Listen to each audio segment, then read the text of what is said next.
I am the tofu golem. Please enjoy the video. You begin now by establishing neutral alignment. Stand with feet hip-width and distribute weight evenly. Once balanced, bring ears over shoulders and shoulders over hips. This shows you the baseline. Engage your deep core gently about 10 to 20% to support the spine. You should feel a light brace, not a strain. Tuck your chin slightly to lengthen the neck. Hold these cues for 20 to 30 seconds and repeat 3 times while breathing calmly so your nervous system accepts the new position. Once you have the reset, progress to mobility and strength to make it stick. Open your thoracic spine with 10 rotations or 1 to 2 minutes on a foam roller so your upper back moves freely. Then add scapular control. Perform 3 sets of 8 to 12 scapular squeezes to train shoulder blades to track.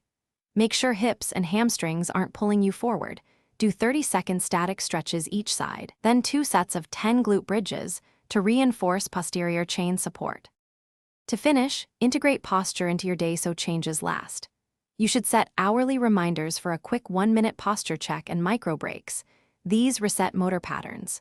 Adjust your workstation so the screen is at eye level, keyboard at 90 degrees elbows, and the chair supports lumbar curve. If you notice persistent pain or numbness, make sure to reduce exercise intensity, apply heat or gentle massage, and consult a qualified professional. This troubleshooting step prevents harm and guides next progressions. Thanks for watching. Consider subscribing if we helped you today.